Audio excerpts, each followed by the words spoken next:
Bueno, pues hola a todos y bienvenidos al primer episodio del podcast de Hablando de Teleco de la Asociación de Alumnos de Telecomunicaciones de la Universidad de Zaragoza, o más conocida como la ATUZ. Hoy estoy aquí con Miguel Ibars. Hola, Miguel. Hola, buenos días, Miguel. Bueno, pues nada, la idea un poco de este podcast va a ser entrevistar a gente referente en el mundo de las telecomunicaciones y, bueno, contar un poco su experiencia personal, un lado más personal dentro de este sector que, bueno, creemos también que a todos vosotros que nos estéis escuchando os animará tanto a estudiar esta carrera tan bonita como es Ingeniería de Telecomunicaciones, bueno, Ingeniería de Tecnologías y Servicios para la Telecomunicación, pero bueno, que Teleco, si nos estáis escuchando desde bachillerato y también si estáis escuchándonos desde ya dentro de la carrera, pues bueno, animaros a seguir estudiando y trabajando porque la verdad es que merece la pena. Así que, Miguel, si quieres presentar a nuestro invitado especial de hoy. Pues bueno, hoy os traemos a Ignacio Martínez Ruiz, fundador de la ATUZ, de la Asociación de Alumnos de Telecomunicaciones de la Universidad de Zaragoza, como ya ha dicho Miguel, y en realidad uno de nosotros hace 20 años. Buenos días, Nacho. Pues muy buenos días, estoy encantado de inaugurar esta sesión de podcast que estoy convencido que va a ser un éxito y estoy convencido por el equipo de personas que estáis formando, que lleváis formando desde hace 20 años, como bien decía Miguel, desde que lo fundamos. A mí me tocó ser el fundador, pero realmente ahí había un equipo de gente de 20 o 30 personas. Yo solo fui el que hizo los papeles y oye, es un orgullo que 20 años después Miguel Ibars, Miguel Millán, María, Víctor y tantos que formáis parte y nos irán conociendo los espectadores a lo largo de estos podcasts. Es un orgullo estar aquí, así que me siento efectivamente como uno de vosotros. Pues muchísimas gracias, Nacho, por estar aquí y vamos a comenzar con la primera pregunta y es, bueno, es pregunta doble. Primero es ¿quién es Nacho? Y luego, bueno, ¿cuál es tu sabor de yogur favorito? Buenísima. Bueno, pues empezamos por la segunda. El sabor del yogur o como el sabor de los refrescos o la bebida que bebes por la noche, eso va evolucionando a lo largo de los años. En nuestro caso, como yo empecé a descubrir el yogur cuando veníamos a la escuela al comedor, pues ahí nos comíamos el de coco y el de Macedonia, que eran los únicos que sabían a algo. Pero ahora ya me he vuelto totalmente naturista, tomo yogur natural con un poquito de miel, así que bueno, no sé si he ido a peor, pero vamos, me quedo con aquellos orígenes de la Macedonia y el coco de la escuela. ¿Y quién soy yo? Mira, esa es una pregunta que también tiene una respuesta distinta cada época de tu vida. Hoy te respondería que soy un escultor. Y fíjate por qué te digo lo del escultor. Porque a mí siempre me ha gustado ese concepto del escultor que esculpe.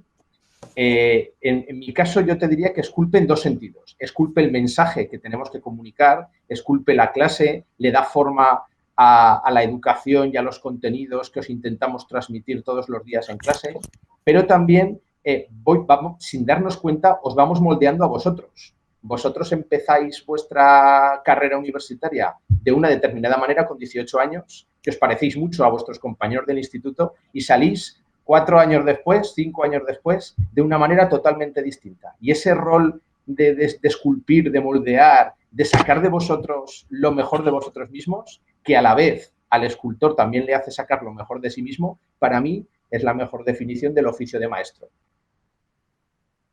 Oye, pues me encanta la verdad toda la explicación, Nacho. Entonces, a ver, ahora un poco siguiendo en esta línea, vamos a volver un poco a ese Nacho de hace 20 años que ha acabado su selectividad, tiene 17 años, no sabe muy bien qué hacer. Y claro, ¿qué se le pasa por la cabeza a ese Nacho para decir, quiero ser ingeniero de telecomunicaciones? Bueno, es muy buena pregunta, Miguel, porque además ahora nos encontramos y verán este vídeo y escucharán este audio muchísimos estudiantes de instituto con esa misma edad. Dices, ¿yo qué quiero ser? A mí lo que más me gustaba era hablar, comunicar, transmitir el mensaje, como decimos antes. Yo soy una persona muy habladora y yo no quería hacer ingeniería de telecomunicación, yo quería hacer radio y televisión. Lo que pasa es que en Zaragoza no había, no podíamos estudiar esa carrera en aquella época. Entonces yo dije, bueno, pues como quiero comunicar, lo más parecido es telecomunicar. Y entonces me puse a estudiar ingeniería. Y estuvo muy bien, porque al final estudiar una ingeniería te da muchísimas facetas a las que luego te puedes dedicar profesionalmente. Y eso es un mensaje que yo transmitiría. Con 17 años las vocaciones, claro, nos apetece a todos ser médico, futbolista, maestro, policía, cosas que has vivido a lo largo de tus años pues, de adolescente, de chaval y tal. Pero tú lo que tienes que pensar con 18 años es a qué te vas a dedicar con 25, con 30, con 35, cuál va a ser tu profesión. Y ahí yo os diría que estudiar ingeniería, aunque sean 3 o 4 años duros, luego te proporciona una vida muy, muy, muy buena y con muchísimas posibilidades. Y estudiar ingeniería de telecomunicación, desde mi punto de vista, es la mejor opción de ingeniería. Y si luego tenemos tiempo, os explico por qué. Perfecto, Nacho, porque, bueno, cuando, digamos, tú empezaste a estudiar la carrera, decidiste, bueno, yo quiero telecomunicar y decidiste meterte a esta fantástica carrera. Ya ha llovido desde entonces, no quiero llamarte viejo, pero ha llovido ya desde entonces. Y, bueno, cuando estudiaste, digamos, teleco, ¿qué ramas había, no? Porque ahora, digamos, hay 4, tenemos telemática, sistemas de telecomunicaciones, electrónica y ahora una nueva que va a empezar este año que viene en Zaragoza, como es sonido e imagen. Pero, bueno, cuando tú entraste, qué había y, bueno, por qué elegiste, cuál elegiste y por qué la elegiste. Las ramas eran las mismas, lo que pasa es que el contenido, por supuesto, no. El contenido ha ido cambiando y evolucionando a lo largo de estos años. De hecho, las ramas eran el titular el mismo, pero imagínate la tecnología que estudiábamos efectivamente hace 20 años. No me considero viejo, pero efectivamente somos viejos ya, porque en telecomunicaciones un año ya es obsoleto respecto a la vertiginosidad con la que avanzamos, ¿no? Y en aquella época lo que sí que había era una oportunidad muy grande de construir, porque claro, imaginaros, se estaban construyendo todas las redes móviles, no existían las redes móviles, las montamos nosotros, se estaba construyendo toda la fibra óptica, la montamos nosotros. Entonces, claro, era una carrera más orientada a las señales, las antenas, la electrónica, pero claro, era una electrónica grande, como si dijéramos ahora, pues fijaros todo lo que se ha reducido, las placas, los sistemas embebidos, los microchips, el Internet de las cosas. En aquella época casi ni existía Internet y mucho menos de las cosas. Entonces, esa evolución, vivirla en primera persona ha sido fascinante.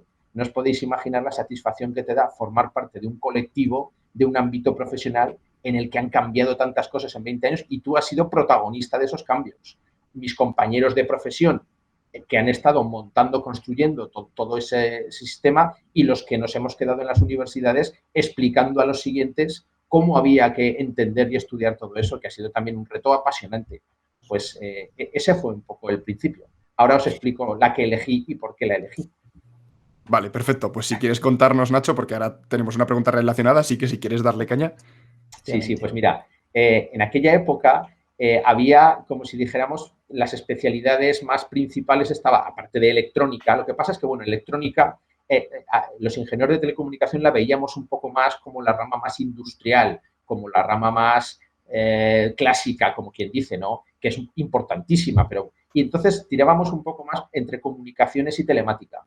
Y en aquel momento yo siempre pensé, o siempre me ha gustado, subirme a las olas, a las modas, a lo que pensaba que estaba en el punto importante del desarrollo. Y en ese momento telemática se estaba todo por construir, porque telemática era esa frontera entre las telecomunicaciones y la informática. Entonces, claro, todas las redes, todas las tecnologías que os digo inalámbricas, todo lo que después se ha convertido en Internet de las cosas, se estaba construyendo. Entonces yo dije, yo me subo a este carro, yo quiero aprender de esto. Y en eso me convertí, en un ingeniero de telemática que, fíjate tú, lo que yo expliqué, lo que yo estudié en su momento y lo que explico hoy cada día en clase, pues no tiene nada que ver. Ha sido apasionante. Sí, al final la tecnología evoluciona, como comentas, ¿no? Y de repente lo que estudias un día, al año siguiente, pues no voy a decir que no te sirva, pero ya hay un montón de tecnologías nuevas que tienes que reciclarte y ir aprendiendo un poco año a año. Oye, Nacho, una pregunta. A la gente que esté estudiando ahora el grado, ¿qué rama le recomendarías coger? Mira, yo ahí sí que soy muy generalista en el sentido de que hay que disfrutar.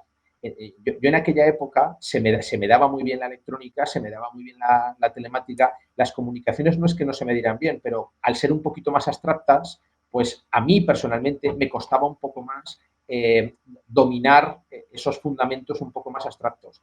Pero eso tiene que ver tanto con cada persona. Mira, yo ahora os lo digo, cuando hacéis prácticas en empresa y cuando hacéis vuestros trabajos fin de grado y fin de máster, dices, oye, si se te da mejor una cosa, siendo que ya la propia carrera es muy exigente y nos hace esforzarnos mucho, ostras, elige eso que se te da mejor porque vas a disfrutar más y vas a encontrar en este momento tuyo de 20 años esa motivación por hacer esas asignaturas y esa optatividad.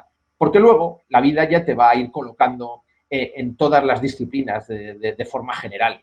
Entonces yo a ellos diría que sigáis un poco vuestro instinto. Que se os da bien la electrónica. Que se os dan bien los conceptos más clásicos de la telecomunicación, las comunicaciones, que eso siempre va a ir bien porque se aplica absolutamente a todos los ámbitos. Y que se os dan mejor las redes, las tecnologías aplicadas al usuario, pues hacer telemática. Y ya no te digo imagen y sonido, que eso es lo más apetecible ahora, que lo vamos a coger con muchas ganas, que va a ser la novedad, ¿no?, de los próximos años. Pues sí, pues sí. Yo creo que para nosotros que estamos ahora incluso cursando la carrera, estos consejos son, vamos, nos sirven de muchísimo. Y ahora, Nacho, un poco más, también preguntándote sobre tu experiencia en el pasado, pero ya no tanto a nivel profesional, sino también un poco a nivel personal. A ti, ¿tú qué crees que te ha aportado verdaderamente la carrera? Mira, a mí me ha preguntado, son muchas cosas, ¿no? Pero yo me pongo en vuestra situación y en la situación de las personas que nos van a escuchar, y yo diría que hay una frase muy buena de Bruce Springsteen. Bruce Springsteen es más viejo que yo.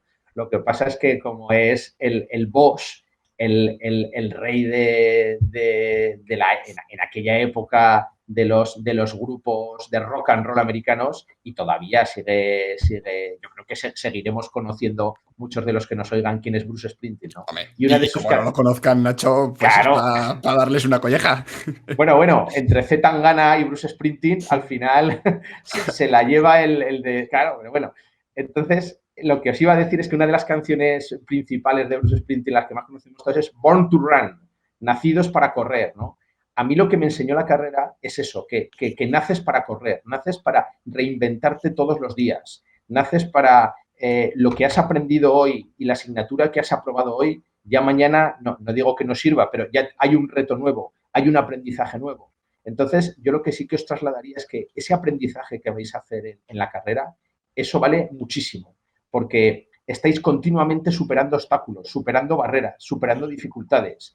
Y eso que hoy lo veis como suspenso, qué difícil es aprobar, qué difícil es sacar buena nota. Otros compañeros no solo aprueban, sino que sacan notable, sobresaliente en otras titulaciones, en otras facultades, pero igual no están adaptándose tanto al medio, a la dificultad como vosotros, y después eso os va a permitir tener una serie de herramientas para luchar contra todo lo que venga en la vida profesional, pero también vital, es decir, en el día a día, que no sois conscientes del aprendizaje que eso supone. Born to Run, como decía Bruce Springsteen. Claro, porque es que además, Nacho, lo hemos dejado caer un poco antes así de refilón, pero tú en su día fuiste el que fundaste la TUZ. Bueno, yo es que en aquella época también es verdad que era otro momento. Mira, fijaros, cuando nosotros estudiábamos no había grupos de mañana y grupos de tarde. Había venir a las 8 de la mañana y estarte todo el día por aquí, hasta las 7 o las 8 de la tarde. Entonces, claro, tenías que hacer actividades, entre otras cosas, pues para pasar el día un poco más entretenido, porque es que era un poco de locos. Luego pasaba otra cosa, que no había teléfonos móviles. Entonces, claro, en ese rato, tantísimos ratos que ahora tenemos de que entre una clase, entre otra, o que tienes tiempo libre, pues ves el móvil, juegas en el móvil, ves vídeos, haces lo que quieras. Eso no existía en aquella época. Entonces, claro, ¿qué hacías en esos tiempos? Organizar actividades. Creamos un periódico universitario, creamos una asociación, en este caso la Asociación de Telecos, la ATUZ, pero creamos también otra asociación que era cultural, en la que hacíamos todo tipo de eventos culturales, organizábamos todo tipo de eventos los fines de semana, trajimos un piano de cola al campus Río Ebro y había conciertos, había personas que ensayaban música tocando el piano de cola, bueno, y muchísimas más cosas que se me están olvidando, pero vamos, sí, esa era la época. Pues sí, Nacho. Y bueno, un poco ahora también, ya más una vez acabaste tú la carrera, ¿a ti verdaderamente cómo fue el proceso o qué te llevó a ser profesor? Pues mira, os cuento, porque mi camino para ser profesor ha sido también, ha tenido sus curvas, porque a mí lo que más me gustaba en aquella época era subirme a la pizarra y dar clase. Pero claro, como dar clase es un proceso, como os decía antes, de continuo aprendizaje, pues claro, te lleva a seguir estudiando. ¿Qué significa seguir estudiando cuando acabas la carrera? Pues hacer un máster, entonces no se llamaba máster, entonces se llamaba curso de doctorado. También había máster, pero era más orientado a la investigación. Y ese curso de doctorado te lleva a hacer una tesis doctoral y a seguir publicando en esos ámbitos de la investigación, ¿no? Entonces, a mí me llamó mucho eso, decir, oye, no solo doy clase, sino que en paralelo intentas que todos los avances de la tecnología, de la sociedad y de la ciencia los sigas estudiando y los incorpores de alguna manera, en algunos casos es más básico y en algunos casos es más aplicado, a tus clases.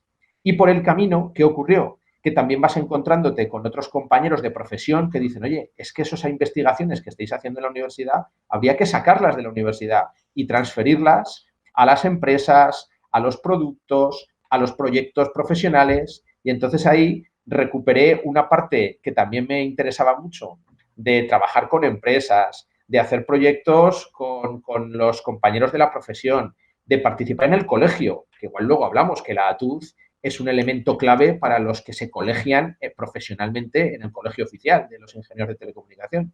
Y todo eso pues fue construyendo de mí, como ya os estaba diciendo, un profesor pues muy polivalente, porque eran mis clases, mi investigación, mis proyectos con la sociedad y con la profesión, y fue un poco eso, el ser un escultor, como os decía antes, ese tipo de camino fue el que recorrí.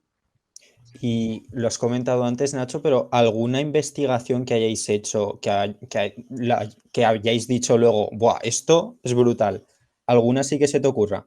Bueno, os digo varias, pero fijaros, lo más brutal es todas aquellas investigaciones que parece que de primeras igual no son tan aplicables como otras, pero son básicas para que otros compañeros sobre ellas, sobre esas bases, construyan nuevas investigaciones y poco a poco esa pirámide de la ciencia se vaya creciendo, ¿no? Entonces, muchas veces yo diferenciaría entre dos tipos de resultados.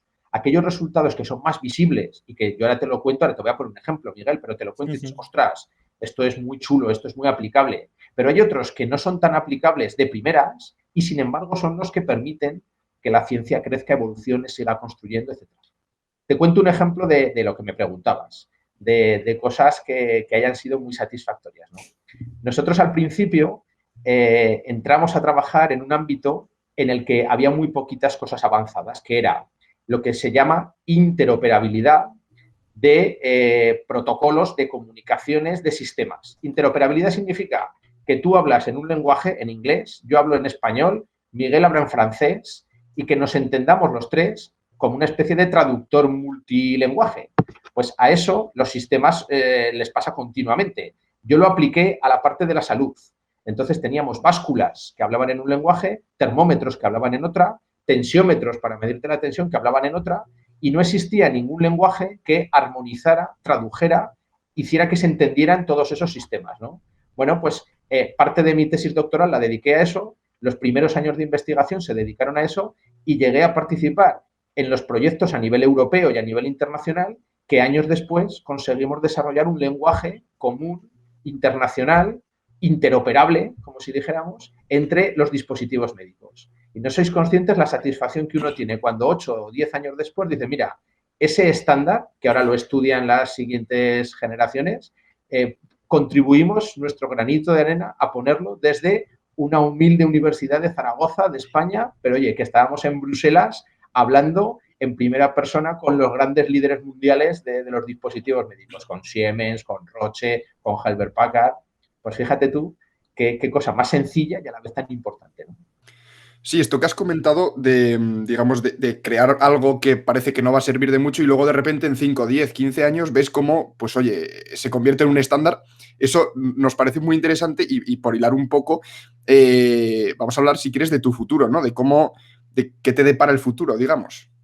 Bueno, en ese futuro, yo que soy siempre una persona muy inquieta, pues claro, todo aquello que os acabo de contar ya, como si dijéramos, se maduró, ya se empezó a funcionar y ya el reto investigador pues ya no quedó tan en primera línea, ya había que buscar otro reto, ¿no? Y entonces aparece, que lo vais a conocer todos perfectamente, todo lo que tiene que ver con Internet de las cosas. Y dices, ostras, es un ámbito apasionante, Internet de las cosas se está construyendo y dices, vamos a subirnos a ese tren. ¿A dónde vamos a llegar? No lo sabemos, pero merece la pena subirse a ese tren porque todos somos conscientes que en 10, 20 años Internet de las cosas va a ser parte de nuestras vidas, ¿no?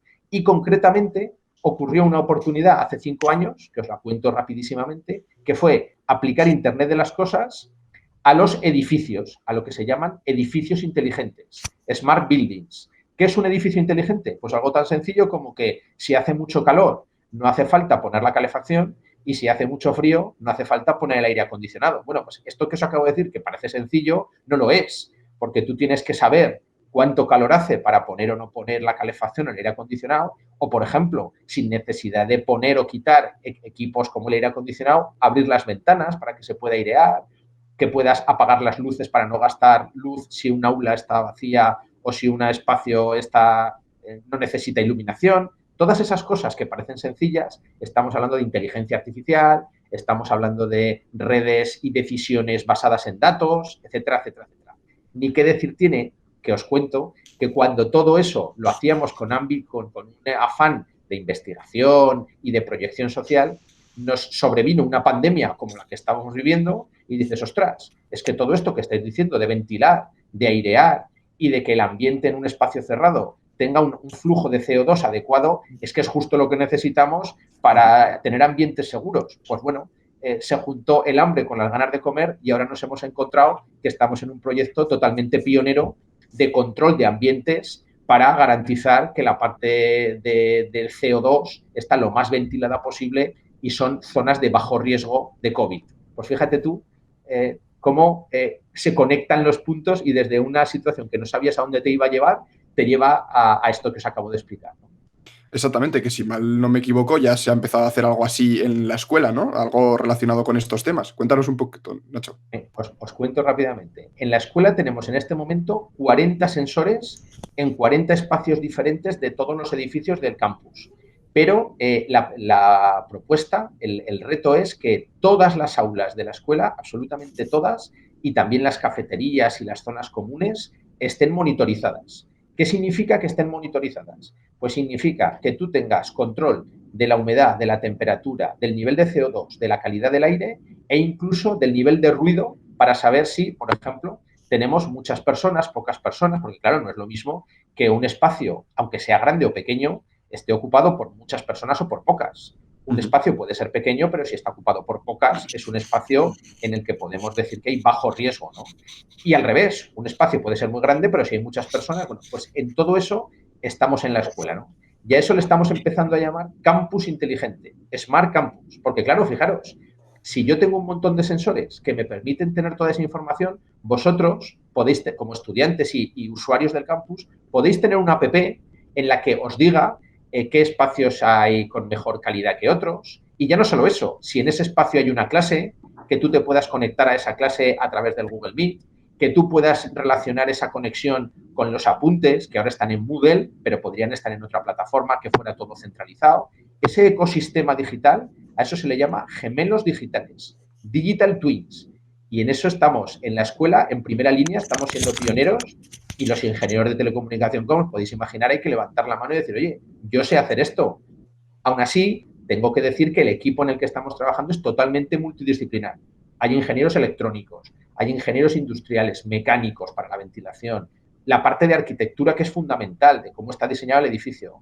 Por eso, que ingeniería de telecomunicación nos guste mucho, porque es a lo que nos dedicamos, no quita para que el resto de las disciplinas son totalmente imprescindibles y los compañeros, no os hacéis una idea de la satisfacción que es trabajar con otros compañeros que te hablan en otro lenguaje y tú eres capaz de complementarte. Así que, perdonar que me haya extendido un poco en la respuesta, pero es que es un tema apasionante que estamos viviendo en estos días de los digital twins.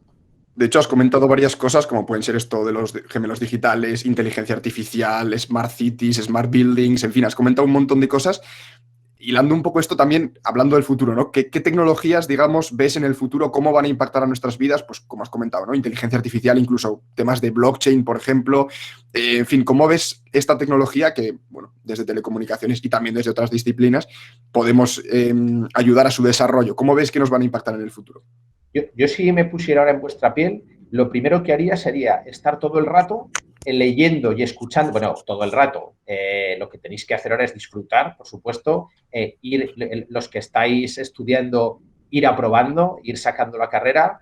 los que están pensando en entrar en la universidad, pues tienen que, por supuesto, disfrutar y vivir la vida, pero de la misma manera que nos gusta ver páginas de deportes y nos gusta pues, ver los diarios de deportes o de los juegos que nos gustan y seguir los canales de Twitch o de YouTube que nos gustan. Igual que eso, yo también os recomendaría que, como me decías, Miguel, tuviéramos una pequeña cultura tecnológica, una pequeña cultura. Tampoco hay que ser expertos a nuestras edades, pero cultura tecnológica. ¿En qué temas? Por lo que acabas de decir, el 5G fundamental. Empezar a escuchar todo lo que significa el 5G, todo lo que va a transformar velocidades altísimas y un número de dispositivos enorme, como es Internet de las Cosas. El Big Data, segundo concepto, fundamental, porque pensar que todo esto que os estoy diciendo se basa en medir, medir, medir. Tenemos datos, datos, datos. Solo un día nosotros, monitorizando todos estos sensores de la escuela, tenemos datos y datos para llenar un servidor entero. Entonces, claro, llega un momento en el que tienes que tratar esos datos y no es fácil tratar los datos. Entonces, ¿cómo se hace todo eso? Aprendiendo, buscando cómo funcionan los datos, cómo almacenamos los datos, Big Data, a través de qué tecnologías, 5G. Y luego lo que decimos, las decisiones hay que tomarlas basadas en datos. Hasta ahora, tú dices, ostras, pues ¿yo qué hago? Si tengo frío, cierro la ventana. Si tengo calor, abro la ventana. Claro, pero eso es una percepción. Los ingenieros no nos podemos basar en percepciones, nos tenemos que bajar en parámetros. Entonces, claro, tomar decisiones basadas en datos es la tercera cosa que os diría. Conexiones 5G, datos Big Data y luego todo lo que implica la decisión. La decisión es la inteligencia, el sistema inteligente, la inteligencia artificial. Esos tres elementos, yo os diría que les siguierais la pista porque en los próximos años van a ser totalmente claves. Perfecto. Y oye, una pregunta que me ha surgido así ahora en la cabeza, ¿no? Tuvimos hace unas semanas las jornadas de las Neocom y tuvimos una charla sobre realidad virtual y realidad aumentada. ¿Cómo ves esto en el futuro? Bueno, es que ya no es el futuro, eso es totalmente el presente. Ya lo dijeron un poco, porque para tomar decisiones basadas en datos, a día de hoy tenemos que entrenar los sistemas y la decisión tarda un tiempo. Es decir, tú tienes los datos, los procesas y tiempo después, con los algoritmos y con los sistemas que nos permiten ordenar y analizar los datos, tomas la decisión. Pero imagínate que eso pudiera ser en tiempo real. La realidad aumentada no deja de ser que a la vez que tú estás viendo la realidad, puedes comparar toda la información asociada, contextualizada a esa realidad. Poder tomar esa decisión en tiempo real es alucinante. Pues fijaros, los médicos, por ejemplo, que tú puedas estar operando y a la vez que estás operando estés viendo en tu pantalla todas las variables y parámetros que ayudan a tomar las decisiones que tienes que tener.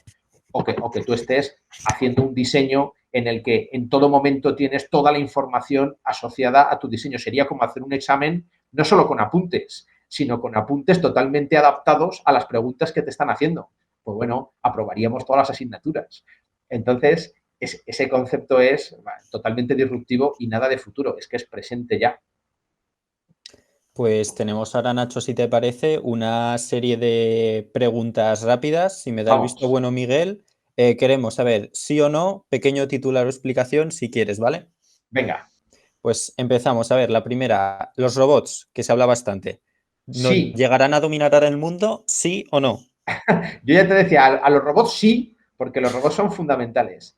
¿Llegarán a dominar el mundo? Yo te diría que no. Y la explicación sería, pero depende de los humanos. Siempre hay un conocimiento que tiene que poner el humano. Ahora bien, cuanto más conocimiento del humano lo vayamos trasladando al robot, el robot acabará siendo más listo que nosotros. En mi casa, la rumba y la máquina de cocinar ya lo es. Ahí lo dejo.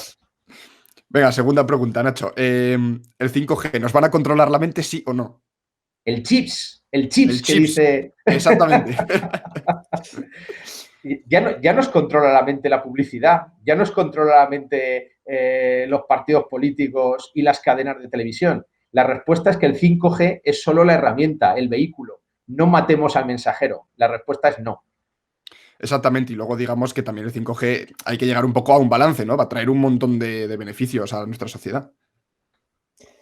Pues Esa sí. pregunta siempre pasaba con la máquina de vapor, con los trenes ya pasó, con la revolución industrial ya pasó y al final el conocimiento siempre está en el ser humano. Pero bueno, esperemos a que evolucione el siglo XXI, que hay muchas sorpresas que nos irá dando, seguro que sí.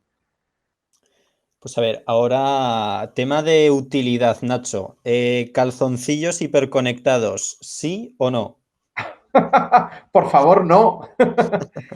Yo sé que sí, porque en Las Vegas todos los años en enero se presentan todas las novedades electrónicas y todas las novedades digitales. Y hace ya varios años que se habla de los calzoncillos que te avisan cuando los tienes que cambiar. Pero por favor, no. Es decir, cambiémonoslo todos los días. Perfecto, ahora, otra pregunta. ¿Compraste Bitcoin, sí o no? Buah, a punto. No lo hice y lo tendría que haber hecho. Uno de mis mejores amigos compró y vive en el centro de Zaragoza en una casa en la que da gusto estar. Como somos amigos, yo voy a visitarle, pero me hubiera gustado haberle hecho caso y que ahora una de esas casas fuera mía. La respuesta es que no. Y tema Elon Musk, tema SpaceX, que se habla bastante, Nacho. Si te propusiesen un viaje a Marte, ¿lo aceptarías o no? Yo casi siempre digo que sí a todas las cosas nuevas y a todas las propuestas nuevas. A mí me gusta decir que sí y oye, y si luego las cosas te arrepientes, es mejor arrepentirte de lo que has hecho que no de lo que nunca has hecho, ¿no? Y siempre se te quedó ahí con las ganas. Yo diría que sí. Una cosa, antes de pasar ya un poco a la conclusión, que este tema también me parece bastante interesante. ¿Cómo ves todo el tema de la exploración espacial de cara al futuro, no? Eso es fundamental. Nosotros, el ser humano, siempre ha querido ir más allá. De hecho, el ejemplo de las telecomunicaciones es ese. Tú estás pensando, ¿por qué me tengo que limitar a hablar solo con los que veo? A mandarles una carta que tarda muchísimo tiempo en llegar. Yo quiero poder comunicarme y llegar más allá de donde los límites, como si dijéramos, del mundo me establecen, ¿no? La ingeniería aeronáutica es lo mismo. Yo no puedo volar, pero el ser humano ha construido toda una disciplina para ser capaz de levantarse por el aire y volar, aunque no sea solo una persona, sino a través de un avión, a través de una máquina. Pues el espacio está ahí. Llevamos tantísimos siglos preguntándonos qué hay más allá, entonces hay que descubrirlo, por supuesto que sí. Y ahí los ingenieros de telecomunicación tenemos muchísimo que decir. Y compañeros vuestros aquí en Zaragoza lanzaron hace 3 años una sonda al espacio. No sé si conocisteis aquel proyecto. La rama estudiantil del IECubo lanzó una sonda, no solo consiguió que volara, sino que consiguió captar datos y cuando bajó a la Tierra consiguieron recuperarla, que podía haber caído en mitad del océano. Entonces, el espacio es el siguiente reto y no podemos obviar que tenemos que buscar las respuestas y hay que ir hacia allí, seguro. Perfecto, Nacho. Pues nada, oye, ahora ya para concluir un poco el podcast, te vamos a dejar que des tu minuto de oro. Puedes decir, digamos, lo que quieras a todos nuestros compañeros y a todos los oyentes que seguro que estarán agradecidos.